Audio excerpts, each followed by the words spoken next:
Good afternoon or good morning to everyone, wherever you're joining from. Thank you all so much for joining us for today's Vevox webinar, which is Engaging Criminology Students Using Vevox for Success. Now, before I introduce our two speakers, I'd just like to cover off a few kind of housekeeping bits, just a few useful bits of information. So if you'd like to receive the slide deck that Gabrielle and Brendan are using in today's presentation, then please drop us an email at customersuccess@vevox.com and we've got a copy of their presentation that we can send across. Gabrielle and Brendan will share their contact details at some point throughout the webinar, so please do contact them if you wish to discuss further any of the content from the webinar. So what I'm going to do now is run a couple of kind of icebreaker polls. Okay, I'm going to go ahead and open up our first poll, which is just asking, how are you feeling today? Okay, I'm going to go ahead and close that one. And then do one more icebreaker poll, which is just asking, have you used Vevox before? So we've got yes, I use it regularly. Yes, I use it sometimes. And then no, I've heard about it, but have never used it before. And then some or an option for I'm unsure of what to use Vevox for. Okay, let's go ahead and close off that poll. So it's good to see we've got lots of people that have used Vevox kind of regularly here, as well as a smaller cohort that have never used it before. So I'm going to go ahead and close that poll. Now it's time to introduce our lovely hosts. So we're very lucky we're joined here today from two lecturers from Ulster University. So we've got Gabrielle, who is a lecturer in criminology at Ulster in the School of Applied Social and Policy Sciences. She's an experienced criminology educator with a passion for innovative pedagogy in higher education. She's keen to promote strategies for elevating pedagogical practices in criminology undergraduate programs, drawing on evidence-based approaches and real-world applications. We're also joined by Brendan, and Brendan is also a lecturer in criminology and also a course director in criminology and criminal justice at Ulster, with research specialisms in maturation and desistance. Brendan's teaching encourages students to address the complex interfaces between youth development, criminal justice policies and practices and processes of desistance from crime. So that's who we've got, who you're lucky to have kind of presenting today. So without further ado, I'm keen to let Gabrielle and Brendan take the floor. Excellent. Thank you so much. Well, thank you again, Ethan, for the introduction. And I am sorry for making that blurb so wordy, because I realise it's quite a mouthful when you're actually saying it out loud as opposed to just having it in text format. But it is an absolute pleasure to be invited to speak on this webinar and to talk about our experience of using Vevox in the undergraduate criminology and criminal justice degree. So just in terms of my role in the university, I am the year one tutor for the criminology and criminal justice degree program, and my contact details are there. If anyone does have any questions, I'm more than happy to answer any questions that you have. And similarly, my colleague Brendan would be very happy to answer any questions as well. I love how I'm volunteering you there, Brendan, but yes, I imagine you're to answer questions, but Brendan is the course director then for the criminology and criminal justice degree. And Brendan, if you want to say anything else there, just in terms of the context. Yeah, I'm looking forward to this session, and Ethan, thank you for the introduction as well, and equally apologies for the blurb. Had I known that you were going to be saying it out loud, I might have written it a little bit differently. But yes, we have hopefully a few interesting things to talk about this afternoon. And it seems like most on this webinar are fairly long in the tooth when it comes to Vevox, but hopefully there's still good food for thought in terms of what we'll be talking through. So, Gabby, are you going to talk us through the session then in terms of what we're looking at? Yep, I am indeed. So really just as a kind of an agenda for what we're going to cover today, really three key things. So first of all, using Vevox as a tool to get students engaged from the very beginning of their degree program. So we're going to talk through using Vevox as an engagement tool for inductions for criminology students. So Brendan is going to cover the data that's relating to engagement, retention and inclusivity of using Vevox as well, which I think is really important. And then I'm going to look specifically at a case study around Vevox in practice, so using Vevox in first year criminology module as a tool for engagement primarily, but also as a tool to improve performance. So this was sort of testing the waters really to see how effective that would be in terms of helping students with assessments, how to prepare for assessments, what to expect. And I've got some data then to show along with that to support that. And then just in terms of evaluating the impact, because obviously that's what we really want to get from this, is to have a strong impact on the student experience overall. So we'll share data from our use of Vevox and map the trajectory, I suppose, of the use of Vevox as well, and the impact on engagement over the course of a semester, performance in terms of then assessments, whether that be formative or summative assessments as well. And then I think really importantly, and I'm going to touch on this then as we come to the conclusion kind of the case study, is what do students think of using the platform? Because I think that really is key to driving what we do and why we do it. So I think that's a really key part, certainly for me and Brendan, in terms of our experience of using Vevox. So I'll hand over to Brendan now for a bit of an introduction as to why we use Vevox, and I suppose why we introduced it at this time. Thank you, Gabby. As Ethan has pointed out already, and as we've kind of introduced ourselves, we both work in criminology and criminal justice at Ulster University in Belfast. And we look after quite a diverse cohort of undergraduate students and now postgraduate students as well. So I wanted to give you a bit of a backdrop against which we can set some of these initiatives that we've put in place, and particularly these Vevox initiatives that we're talking about today. So a couple of points to cover here in relation to this being quite a transitional environment, and these transitions ultimately being what drove us towards using or seeking out kind of new engagement platforms. So 22-23 academic year, we resumed our kind of consistent in-person classes with our students after fairly prolonged intermittent periods of remote learning because of the COVID-19 pandemic. So both students and ourselves as educators, we faced a whole bunch of pretty significant adjustments during that period of return. Now, the reintroduction of face-to-face interactions required us to kind of at least try to reestablish classroom norms, expectations that maybe fell dormant or were actually quite fundamentally altered during periods of remote learning, but also to kind of question those traditional norms in what now felt like a very altered higher education landscape. So as students returned to campus, as students came back into the classroom, as we started to re-engage with face-to-face learning, teaching and learning opportunities, you're kind of immediately confronted with different readiness levels on the parts of our students. Some students seem to thrive coming back on campus, engaging with their peers again, but equally we saw some students maybe struggle a little bit more, a lack of confidence, maybe increased anxieties in terms of their interactions with peers. And across the board, really, and this is relatively anecdotal, but holds true, and I'm sure many of you experienced this in your own context as well. Despite the students now being physically present, there was a new reluctance to actively participate in discussions and activities, or at least a kind of seemed like a thicker barrier between us as educators and our students.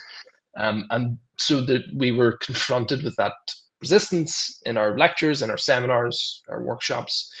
And there was a few things, there's all sorts of factors that underpin that we don't really have time to go into, but we noticed that students were less likely to ask questions, to volunteer responses. And, we've all experienced the tyranny of tumbleweed in our classes, where you ask a question and then nothing happens for 5 minutes. But it felt like an acceleration of that really in this slightly changed environment. For us at Ulster University, that wasn't necessarily completely helped by a change of campus. There was a large-scale move into Belfast city centre, brand new, fantastic campus in the heart of Belfast city centre, but now host to thousands of students across multiple faculties, schools, subject areas.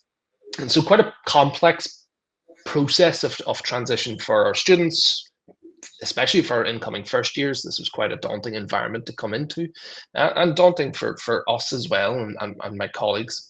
And in terms of seeing this play out as a course director, we started to see kind of slightly concerning patterns around retention and engagement. So classroom attendance being lower than what we might have expected prior to COVID-19, but also higher rates of attrition or students potentially leaving the course, but now that we were returned to campus as well. So there were kind of concerning things that we wanted to try and address as best we could. If we could hop on to the next slide there, Gabby, please. Yeah. Now, part of what we decided to do was create a revised or enhanced suite of Welcome Week induction activities. So we're really focusing on our first year cohort for what we're talking about today. We know from all sorts of evidence-based knowledge how critical it is to try and quickly build a community and a community of learning with each of our annual student intake. And so trying to enhance engagement, enhance opportunities for deep learning, for resilience as well. And previously our induction activities had been, this sounds unkind, it's not intended to be, but a relatively administrative kind of process. There was the necessity for students to receive information about their course, which is right and proper, but that kind of engagement piece was maybe not as fully embedded as could have been. It was an opportunity, at least, that we saw and myself saw to introduce something that was more geared up for engagement. So we transformed induction into a week then of relationship building, engagement between staff, students, so that there was that consistent interface at several points of contact throughout the week. And so you see these 4 staged events that we host. And critically, given what we're talking about today, and given that we're talking about Vevox, central to each of these sessions is our use of Vevox as a platform for engagement and for participation. So just to briefly talk you through each of these, starting with our meet and greet session. This is our kickoff point really for induction week. Students' first time on campus, it's their first time meeting each other, their first time meeting us as well. So it's exciting, I'm sure, for many, but also uniquely stressful, quite overwhelming coming on to this flashy £360 million campus. You know, it's a big space, and certainly even me walking into it, I always find it slightly intimidating. So overloading and overwhelming in some respects, and tough to get used to. So this was an opportunity to try and ease students into their first higher education experience. Staff introduce themselves, but the main emphasis here is to try and encourage students to start to engage with one another as best we can manage it. So we use Vevox then to facilitate icebreakers. I don't know how I feel about that term, but ultimately they are icebreakers, whether I like it or not. So we used Vevox to run these. And for us in this instance, the trick was to try and avoid Vevox being deployed as a replacement for discussion. You know, we didn't want this to become a crutch for students who are maybe used to using online platforms to engage. This was to be used as a facilitative interface. You know, that the questions, the polls are pitched to prompt discussion and not to replace it, if that makes sense. So very straightforward questions. You can hopefully see some of them there on your screens. They're kind of broadly thought pieces related to criminology and criminal justice, and good participation rates. We were actually quite surprised at this because inevitably there are connectivity issues for students coming into these sessions. And so seeing that 95% participation rate and most of our first years, the vast majority of them actually being able to log in and make use of the polls was really, really encouraging. And the trick here is that we see these questions go up and we see the responses come out. But the whole notion of it is that the students don't actually discuss their own responses. They discuss the implications of the overall outcomes that they're then presented with. And it was fantastic to see, as these polls were kind of being done live, to see the students react to them and engage in discussion around them. So immediately you see this being used as quite a powerful tool for student engagement. Our next session then was a viewing and discussion session. Now, the focus of this has changed, and we're not kind of fixed on any one particular thing for students to view, but over the last 2 years, Gabby has done brilliant work in designing a session that's geared towards students viewing a streamlined version of Netflix's Social Dilemma. I'm sure lots of you have seen it already. Really profoundly challenging documentary on the impact, the influence of social media, which is really healthy for students to see, and the relevance of which is completely inescapable, especially today. So in this instance, Vevox and the input that we were able to embed here in terms of Vevox ensured that students were able to participate in this viewing and participate in the session rather than being passive spectators. Inevitably, the risk with any viewing and discussion session is that students can, after a period of time, switch off, power down, and lose focus potentially, and we all do the same if we're watching anything.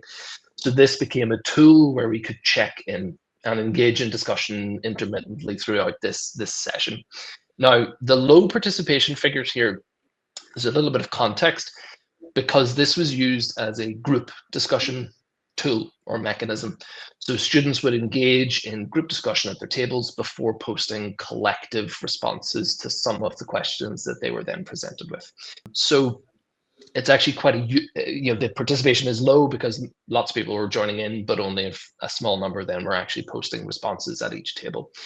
So it was actually a way to facilitate that kind of collective discussion as well as more individual or fragmented discussions, which was really useful.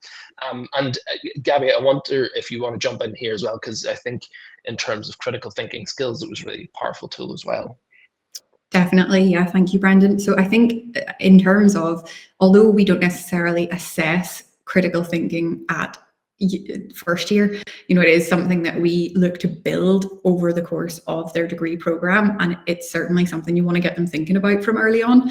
And I think even allowing students the space to think about the sources that they're getting their information from, and actually that generating discussion in itself. You can see there from one of the graphics on the slide that TikTok came out as one of the top results from what sources do you and your friends typically get news and information. And even, the students feel confident to be able to share that, but you could also see the realization when that result came up that, okay, maybe that's not where I should be getting my information from. So it fostered a lot of conversation around, okay, where should we get our information from? What actually makes it reliable? And how can then we transfer that to learning opportunities as well? So I do think that certainly the viewing and discussion session really helped in terms of, I suppose, expanding on students' knowledge as to where they get their information from. But Vevox is a tool for actually demonstrating that in a way that is engaging and interactive for students, that doesn't feel like they're singling themselves out by raising their hand in a class, but it's just facilitating those discussions in class. And I think that is such an important part of it, that they actually get enjoyment out of that process as well. Absolutely.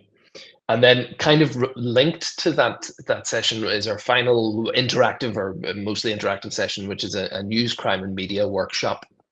Now, as a workshop style session, it involves students are asked to consider the notion of newsworthiness, in respect of how crime is reported. So it's asking them to have a discussion around that and think about what makes something newsworthy, and then ask them to harvest crime-related headlines from various news sources that were kind of linked into the previous session.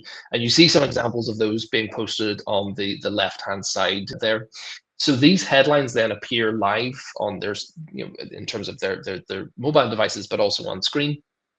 And so they serve then as a resource in that workshop for students to discuss key themes, commonalities, divergences in terms of the kind of headlines that they're confronted with or that they're seeing. They're able to join the dots and make those connections.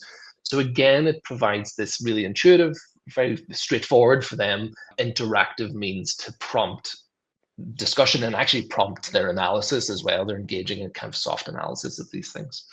So with this pivot back to on-campus teaching, we saw, I mean, the feedback that we've received from students is hugely positive around this revised induction suite.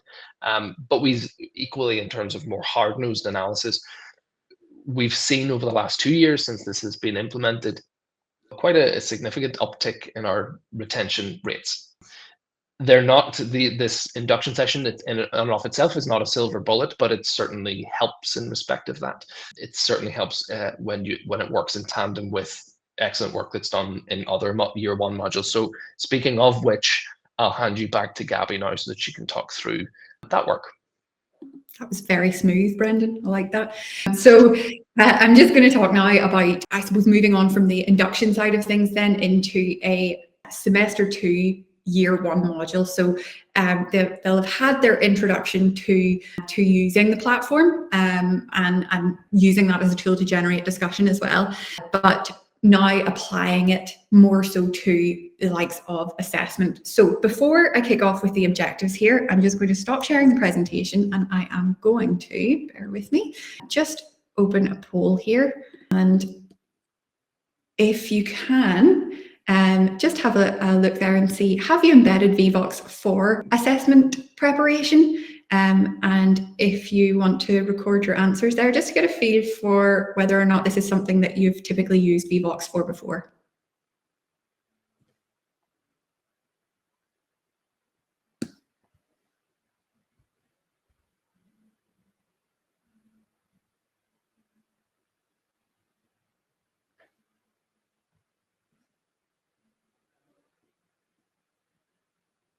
And I suppose in terms of assessment as well, whether this is formative assessment or summative, the assessment that I'm going to talk about today that I had used it in sort of as preparation for was an online test. So it lent itself quite well to the use of the Vevox platform to act as a kind of knowledge check each week. And I'll talk through the tools that I used in terms of using Vevox to actually build up knowledge on the subject.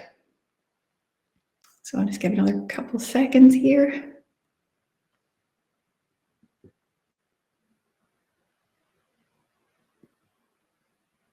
Okay, I'll close the poll now. Okay, yep, so not strictly assessment. Yep. Yeah, absolutely. I think it's a great confidence builder as well. And that's something that I use it across a number of different modules for. I really do think it gives students a voice when perhaps they would have typically not been so vocal in class. Padlet as well, yes, that's something that I've used in the past too. Checking levels of knowledge, yeah, absolutely. Yeah, so a bit of a mix there, which is great. Okay, so let me bring you back to, in fact, we'll just go on to the next question here. Just out of interest then, what techniques do you prefer to use in class to increase engagement? So again, just quite an open question there, just to see if Vevox is primarily the tool that you'd use, or if there's something else that you would use instead.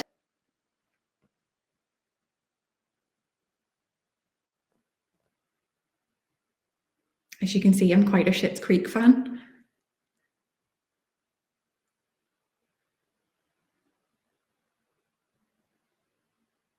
And rightly so.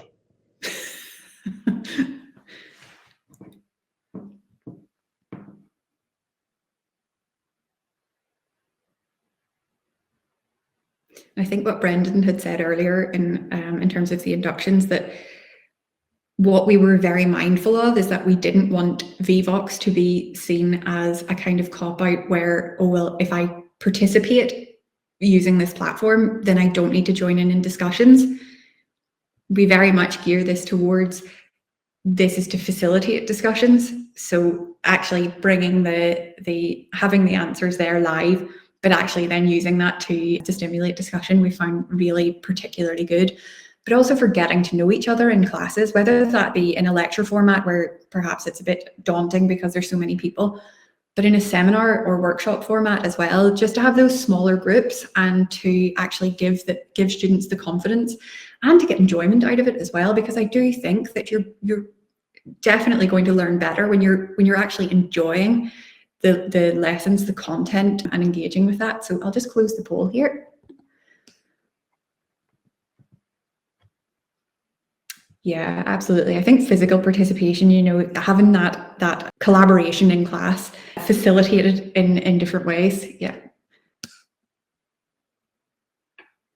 Yeah, good. I'm glad we've got more Schitt's Creek fans there. Fantastic. Yeah, a great range there. Some good ideas as well for me to take away. So thank you very much for that. So now that I've got a feel for what you would typically use, I'm just going to bring me back here to the objectives then of using Vevox then in this first year module. So first of all, it was really, I implemented this, as I say, in a semester 2 module, and it was really to measure the extent of student participation using Vevox in both lectures and seminars.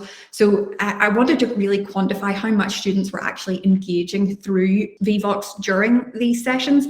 So that included tracking how frequently they interacted, answered questions, and participated in polls and quizzes. So by collecting that data across the entire module, I started to identify the different levels of student engagement and different kind of participation trends across each session to see were there ways that I could tweak it as I went to see what actually gets students more engaged. The second objective then was to understand whether or not Vevox could actually have an impact on student performance. So it was really to assess if it contributed positively to student success. So seeing if there's any correlations between Vevox engagement and academic outcomes then. So looking at whether students who were actively participating week on week using the tool actually showed if they showed signs of improved comprehension, improved retention as well, as a kind of recap tool, and grades as well then ultimately as this was used as a kind of assessment preparation tool. And then the third objective was kind of to gauge the effectiveness by gathering student feedback. So direct feedback was collected through the survey function, but also then just through open text answers. And it was really to understand the student's perspective on Vevox's effectiveness, so to speak. So having, I suppose, their feedback on usability and how it actually impacts on their learning experience, whether there were any areas for improvement. And then that, for me, certainly gave me insights into refining how I could actually implement that in class. And then the final objective was really to explore, to see staff experiences of actually creating the materials on Vevox. So I suppose building on experience and shared experience to see how that actually looked in practice. And I do think that a lot of my colleagues as well have been using Vevox very successfully across a number of different year groups and degree programs.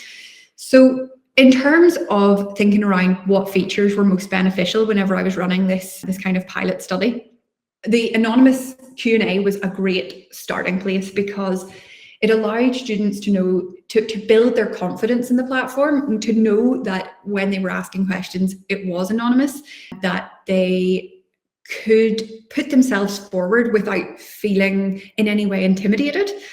So it gave that level of confidence that perhaps they wouldn't have had before. Polls and quizzes I ran on a weekly basis, and that really allowed for a strong level of engagement, but also comprehension checks. So what I found particularly useful about that was if I ran a session and then held a Vevox quiz or poll at the end of that session, I could gauge, okay, what have students picked up really well and what could be improved there? What additional data could I give them to help them to understand these particular concepts? And then running that again, or a similar version again the following week, just to see, okay, have you engaged with the reading? Do you understand now how we're actually moving this concept forward? Word clouds and open text responses is something that I found particularly useful as we worked through the module. So as students felt more confident in using the platform, it allowed them, and similar to what Brendan has shared in the induction experience, actually visually connecting the the kind of ideas that they have by seeing it on that platform in a word cloud, for example. I think it really is a great way to generate discussion, and immediate feedback is something that students really appreciated. That was something that, in terms of the informal feedback that I had got, that students really liked. They liked that immediate gratification of if they got something right, they knew it. And I think it is a great confidence builder in that as well. So just in terms of the case study evaluation, and I am mindful of time here, so I will take you through the figures that I have and the data for performance. So just looking at a breakdown in terms of different weeks across the module. So here I've got data from week 1, week 4, and week 6. So this was building up to the assessment in week 7, which was an online test. So it's clear to see that student engagement and participation increased significantly from the first use of the platform in week 1 to then mid-module in week 6. So in week 1, you can see there from the image that we had 51 participants. And of the 51 participants, we have 35 took part in answering questions in the interactive poll. So that gave us a 69% participation rate. Now, as Brendan alluded to earlier, we did have some connectivity issues with students on campus. It's always one of those things that is out of our control. Where that did happen, we then asked students to participate in groups, which also worked very well. In week 4 then, we saw a slight increase to 57 participants in class, but then of those 57, 52 students participated in answering the questions in this session. So that meant we had an increased participation rate then of 91%. And then finally in week 6, so that was the week before the class test, we had a marked increase in participants, so a total of 70, with 67 taking part in the session. So that was a 96% participation rate, which really shows as the weeks went on, the confidence was building, and I feel like the students really saw the worth of engaging with this as well. So in terms of those increases, especially from week 4 and week 6, I think it's that I suppose it highlights not only their engagement but also their enjoyment of the module. So in terms of informal feedback, and the next slide, I'm going to take you through some of the feedback that students had given. It really built up collegiality and camaraderie in the module, and it really. You could see friendships forming in that as well, which is what you want to see in those modules, as well as learning taking place, of course. And the second measure then of success here was the mid-module class test. So that was in week 7, as I mentioned. So that was really gauging student performance, kind of as a comparison from the previous year. So as you can see from the graph there, in figure 4, the class test results from ranging from 43 to 96, with 113 students taking the exam. And that's in comparison to 21-22, with 111 students taking the test, and their marks ranging then from 4 to 95. But the significance here is with 44 students scoring between 71 and 80 compared to 27 in the same range for the previous year. And then another notable performance measure is that no students failed the test in comparison to 7 failing in the previous year. Just a bit of an overview here of student feedback, because as I said at the beginning, and Brendan alluded to as well, is that we want students to get the most out of this. So their enjoyment and their engagement with the tool is crucial. So we find it really enhanced retention in terms of the recall of the concepts. It was very engaging and alternative to speaking out, which was really, it really broke down a lot of barriers for people and increased inclusivity, which was fantastic to see. Just in terms of reflections then, we have found that Vevox has been an incredibly effective tool to promote student engagement. We find that consistency is really key in getting the results with this. So using it consistently across the modules is really important.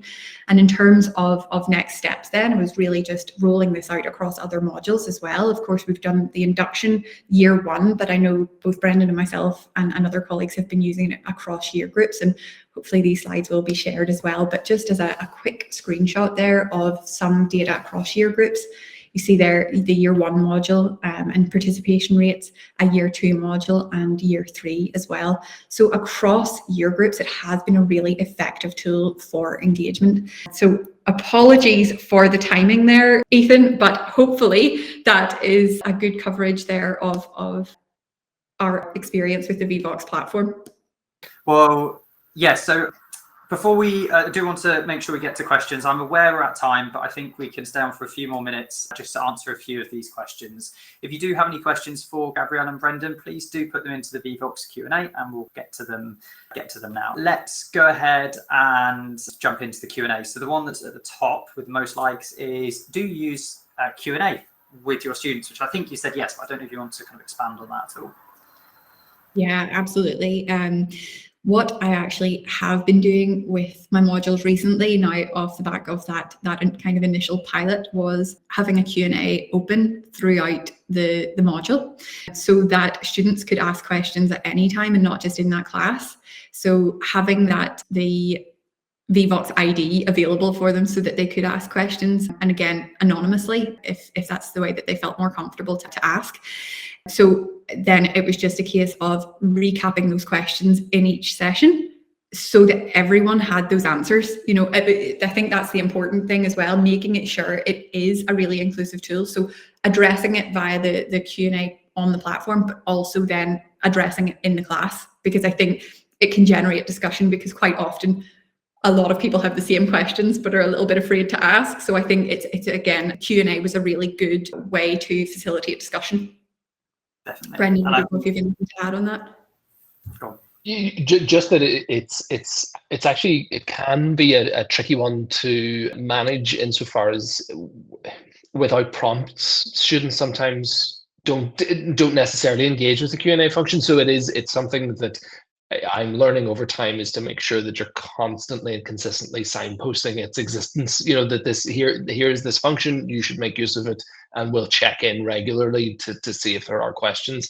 So usually I look like I'm in command and control whenever I'm in a lecture, because you have iPad, laptop, and the desktop on the go, just so that you can kind of keep on top of things. But actually, it's really useful then, because you'll get questions popping in as especially in a lecture setting where you're with, you know, up to 250 students. That's really, really useful, because you're getting that constant feedback then. And it gives you an opportunity to address any kind of learnings that, you know, if someone hasn't quite understood something, it gives you an opportunity to address it there and then, as opposed to find out a few weeks down the line.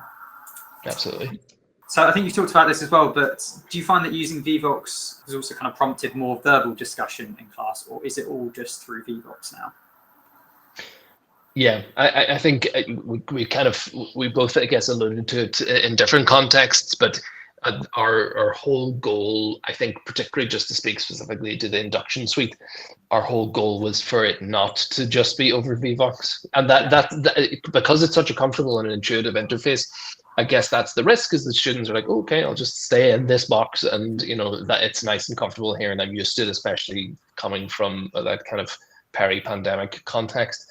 But whenever it is actively used to prompt discussion, it's such a powerful tool, especially whenever you're using word clouds, things that they're seeing them come up live as they're engaging with it, and then turning around to the person next to them and being like, ooh, you know, let's chat about that. It becomes quite a natural platform to encourage discussion then.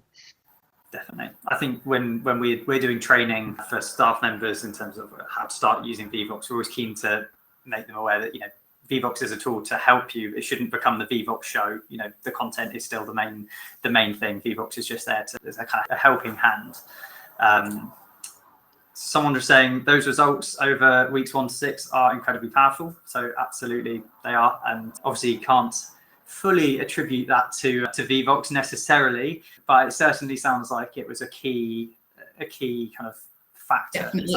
It helps I think it really helps to break down any barriers that there are, and also really just to give students more confidence. I think as a confidence builder, it is a really excellent tool, and I think that's half the battle sometimes. Yes. Yeah. Okay. Do you have any ideas for a pin on image question type? So have either of you used the pin on image question type before? Do you know, I actually haven't used it before. Have you, Brendan? No, nor have I. I'm reluctant to express ignorance, but here we go. I'm expressing my ignorance. It is something I definitely will look at to see, because I think it could be, maybe in a seminar scenario, could be quite useful. Yeah, definitely. Well, we always encourage everyone to explore the full range of functionality available within Vevox. So yeah, maybe give that a go in your next lecture. So this question is interesting. What would you say to someone who is investigating Vevox type apps such as Slido, Poll Everywhere, etc., to lean them towards Vevox? So I'm just going to say a couple of quick things, and then if you want to jump in. So by nature of the ones that are mentioned there, by nature of being competitors, there is a lot of overlapping functionality within a lot of these platforms. So in some respects, they will be kind of fairly similar. But some of the things that people tend to really quite like about Vevox is, kind of the main thing is often the ease of use, which I think Brendan or Gabrielle, you just alluded to, both from a lecturer perspective and a student perspective. It's very intuitive and easy to use, and that tends to mean that more and more people use it and have good experiences using it. And then there's also just kind of lots of stuff around the integrations and support that Vevox provide that will often end up with people leaning towards Vevox. But Gabrielle, Brendan, I don't know if you've got anything to add, maybe just around your initial experiences of using Vevox and how you found it in the first instance. Yeah, I think probably how user-friendly it is probably the thing that drew me towards it mostly. I have used other apps previously, and I did find Vevox a lot more intuitive, just in terms of even being able to add the likes of different graphics and things like that to kind of, I think, allow you to show a bit of personality in, I suppose, as a tool for engagement as well. But I think, yeah, that definitely how user-friendly it is would be why I would lean towards it. Definitely. Yeah, I have nothing really to add beyond that. As I think I said a couple of times, it comes down to what you find intuitive, and you take a while to shop around, but I've landed fairly firmly on Vevox as something that I'm just comfortable coming back to, and find most useful.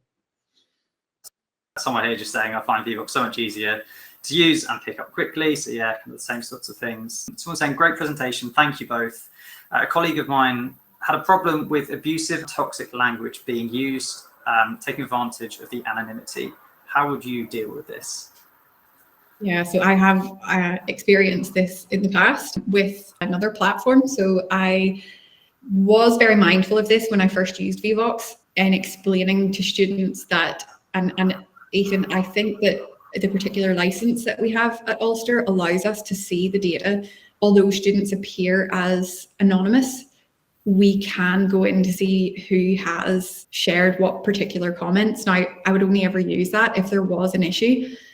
I haven't had anything so far, but I do explain to students whenever we're first using Vevox that although it is anonymous, don't abuse the platform, because I can go in the background to see who has posted what comments. And I said, like, there's no need for me to do that unless there is an issue with this. So I suppose having that, the ability to look to see who the comment is attributed to, I think that is good to have. But at the same time, even as that kind of warning, I say warning quite loosely, but just as a kind of so you're aware this is going on in the background, and I can see this. So I think it kind of sets the scene to let students know that, okay, this is a professional platform, and I have to have proper conduct within that as well. So I think that's probably the best way I could say to deal with it is just making them aware that in the background there is the potential to identify who has actually contributed.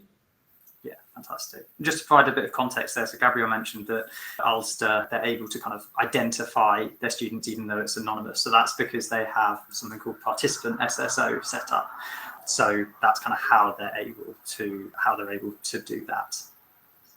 I don't, Brendan, would you have yeah. Just quickly on that, I mean, it's kind of outside of Vevox. I guess it's an issue for colleagues in various different ways, whenever they're confronted with module evaluations, NSS, a variety of different ways in which lecturers are confronted with these sorts of things at times. And it's really hard.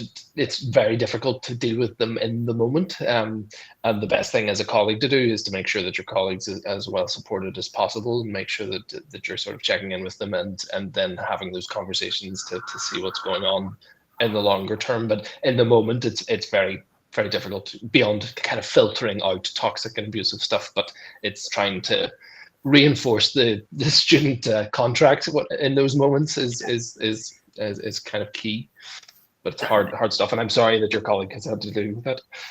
Yeah, this is something that comes up sometimes for us in a conversation that we have, not irregular. So we have it sometimes. I think sometimes it's just a case of the Q&A is there for the students. It's there to help them. It's there to give them an avenue to ask questions anonymously. And if they take advantage of that, then it gets taken away for everyone, or it could be taken away for everyone. So yeah. All right, I'm keen to wrap things up. So I'm just going to take a quick look through the questions. So this looks like, I'm designing a new module around data and policy for first year students with a focus on health and crime. Could you give any subject-specific Vevox tips for integrating it into the module? Ooh, okay, yeah, that's an interesting one. I think that first year students especially, I think starting with the likes of multiple choice, that was kind of in terms of the beginning of the module, as a quick knowledge check at the end of sessions, I find multiple choice answers a good way to kind of get them involved with it. Building on that week on week, when you start to get into more complex concepts or theories or anything like that, I think that's when you can start to go into the open text answers. And I think for that, what I found really useful was actually implementing Vevox in a group capacity. So allowing students to work together and one member of the group contributing the answers so that it generates more class discussion as such. But I think that those open text questions are best placed as they get a feeling for how Vevox works. So understanding the platform first, building up that confidence with the platform in the likes of the multiple choice, even as Brendan mentioned there, the kind of icebreakers, having those initial kind of how are you, how was your weekend type things to break ice with students so that they feel like, okay, yeah, I'm used to using this platform on a weekly basis, and building up bit by bit. But I do think starting off with multiple choice and then building up to those open text for more complex discussions is a good way to do it, and it allows them then to build their confidence week on week. Absolutely. It sounds like a really interesting module, and I guess in terms of the sort of pen and image stuff, being able to present kind of visualizations of various data that you're kind of working with or referring to, and then using the interface to allow them to kind of discuss, okay, what does this mean? You're presented with this data, we'll interpret it and see what interpretations that they can put into that, I guess will be really powerful. But just anything that, I guess, any module and any discussion that pertains to crime quite generally, there's so many sensitivities to navigate around. And I guess it's just, again, being very clear with students around those sensitivities. Whenever we're engaging these conversations, they have to be maximally respectful, and they have to be framed in a way that you're conscious of how other people might respond to your responses. And that's something that we're very keen on, especially as we get into the kind of deeper into our course.